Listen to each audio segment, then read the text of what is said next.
পালনৰ কিছু অংশ আমি আপোনালোকৰ আগত প্ৰদৰ্শন কৰিম আৰু এয়া প্ৰদৰ্শন কৰিব আমাৰ বিদ্যালয়ৰ কণকৰ মইনাসকলে। ইয়াত যদি কিবা ভুল ভ্ৰান্তি হয় আমাক ক্ষমা কৰে যেন। কৃষিজীৱী অসমীয়া। কৃষিভিত্তি আমাৰ জাতীয় অৰ্থনীতি। কৃষিতে নিৰ্ভৰশীল চহা অসমীয়া কৃষকৰ জীৱন। অসমীয়া বাপতি সাহোন বিহু এক কৃষিভিত্তিক উৎসৱ। জাতি গঠন প্ৰক্ৰিয়াৰে পৰা প্ৰাৰম্ভৰ বহু পূৰ্বৰে পৰা আমি অসমীয়াই বিহু পালন কৰি আহিছোঁ। আহিন আৰু কাতি মাহৰ সংক্ৰান্তিৰ দিনা আমি পালন কৰোঁ কাতি বিহু, যাক কঙালী বিহু বুলি জনা যায়। জেঠ আহাৰ আৰু শাওণ ভাদৰ তীব্ৰ ৰ'দ বৰষুণক নেওচি হাড় ভঙা পৰিশ্ৰমৰে ধানৰ বীজবোৰ কঠীয়াৰ পৰা পৰিণত হৈ গছ হৈ সমগ্ৰ পথাৰখন সেউজীয়া হৈ পৰে। প্ৰতিডাল গছতে ধানৰ শিৰ ক'লা, পথাৰখন নদন বদন হৈ পৰে।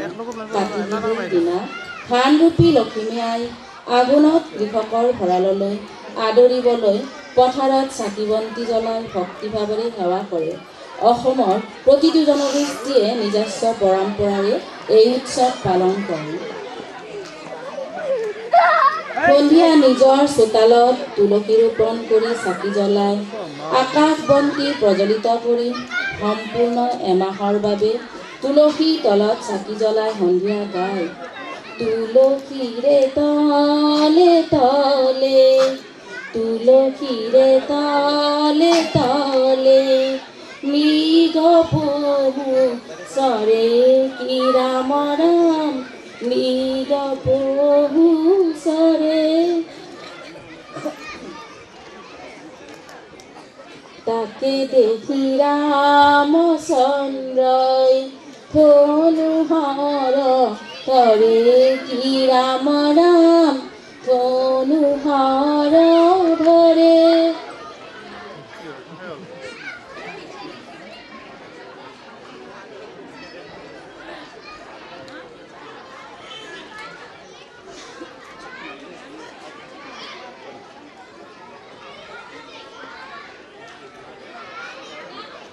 সিংহ বৰুৱা, ৰাধা গোবিন্দ বৰুৱা তৎপৰতা পথাৰৰ বিহুৱানী মঞ্চ পালেহি। এয়া আমি পৰিৱেশন কৰিবলৈ লৈছোঁ ৰঙালী বিহু। আহক আমি আটাই উপভোগ কৰোঁ।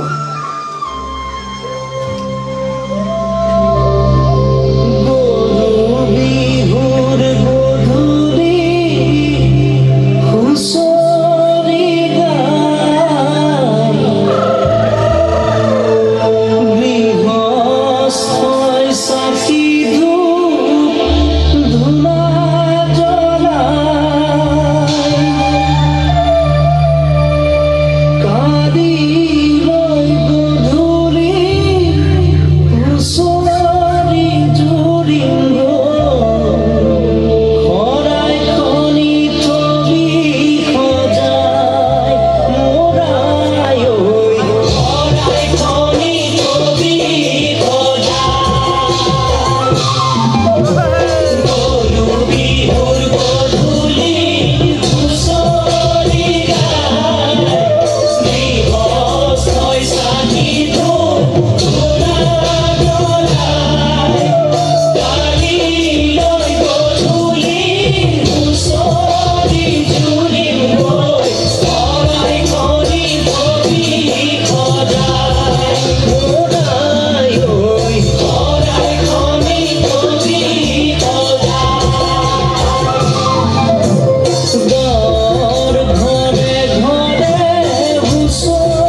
ভাবিছো অনীতি ৰহে তই যাবানে নোযোৱা জীৱন সংগী কবলৈ জীৱন সংগী কবলৈ ঐ অয়াঙে দয়াঙে খাই হা বাতুৰি পালোগৈ নামচা হাবি বনৰীয়া হাতীয়ে খেদা দিলে কোনোমতে আহিলো বাচি মই নাদেহা নেকি মই নাহাবা